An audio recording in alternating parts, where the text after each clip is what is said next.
सीता गांव में अपनी अच्छाई के लिए बहुत प्रसिद्ध थी। जो बच्चे पढ़ाई में थोड़े कमजोर थे और गरीबी की वजह से ट्यूशन की फीस भरने में असमर्थ थे, उन गरीब बच्चों को फ्री में पढ़ाती थी। रोज शाम बच्चों को पढ़ाती और उनके साथ खेलती भी। उन्हीं बच्चों में से एक बच्चा था चिंटू। चिंटू बहुत होनहार बच्चा था, जो सीता दीदी की सिखाई बातों को ध्यान से सुनता और हमेशा अच्छे नंबर से पास होता था। एक दिन चिंटू अपने हाथ में एक पेपर लेकर सीता के पास दौड़कर आया। दीदी दीदी, ये देखो मुझे क्या मिला।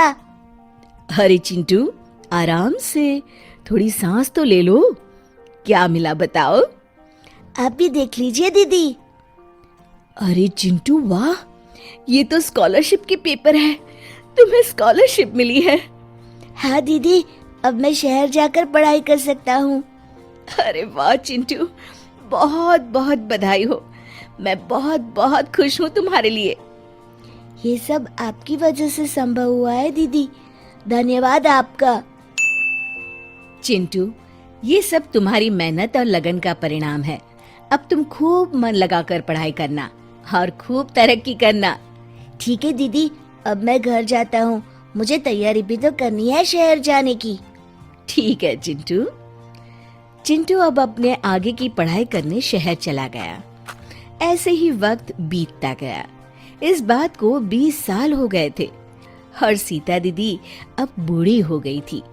लेकिन एक चीज जो नहीं बदली वो थी सीता का बच्चों के प्रति प्यार, क्योंकि आज भी सीता हर शाम बच्चों को पढ़ाती।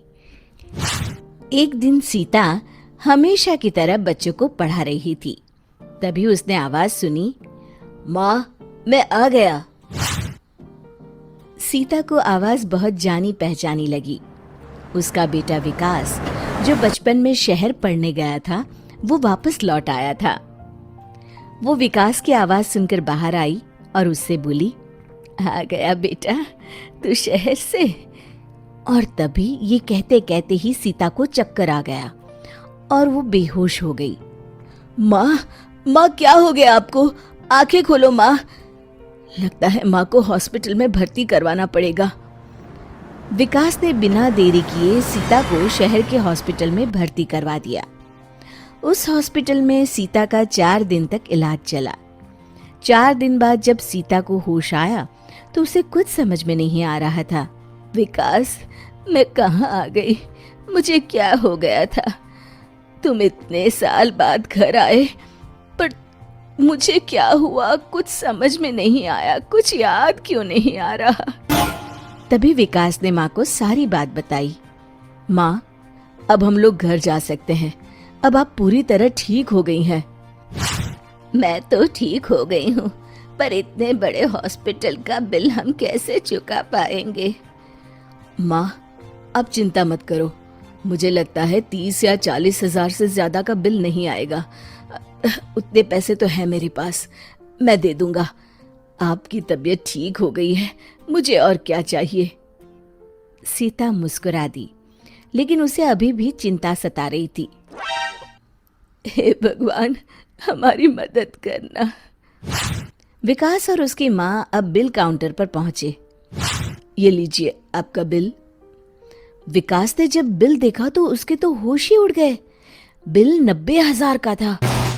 क्या हुआ बेटा, कितना बिल है? अब माँ, 90,000। क्या 90,000? हे भगवान, इतने पैसे कहाँ से आएंगे? हम तो इस शहर में किसी को जानते भी नहीं। माँ, आप फिक्र मत कीजिए।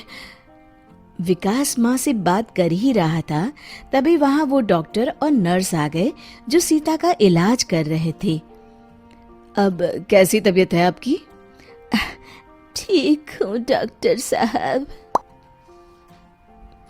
डॉक्टर ने विकास के हाथ में बिल देखा। वो सब कुछ समझ गए, थोड़ा सा मुस्कुराए और नर्स से बोले, ये मेरे कैबिन में रख देना, इनका बिल मैं दे दूंगा। ठीक है सर। सीता और विकास दोनों आश्चर्य से डॉक्टर की तरफ देखने लगे। डॉक्टर साहब, आप क्यों देंगे हमारा बिल? बिल तो आपका मैं ही भरूंगा सीता दीदी। लगता है आपने मुझे पहचाना नहीं। डॉक्टर साहब, क्या आप मुझे जानते हैं?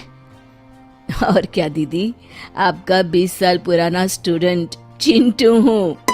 क्या तुम चिंटू चिंटू हो? चिंटू से मिलकर सीता बहुत ही खुश हो गई और सीता की आंखों में अब खुशी के आंसू थे। पर बेटा, हम अपना बिल दे देंगे।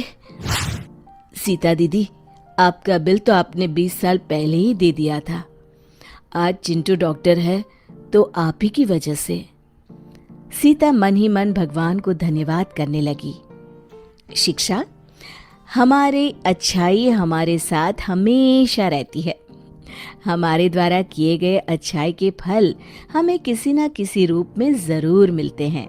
तभी तो कहते हैं, कुछ बनने से पहले एक अच्छे इंसान जरूर बनो।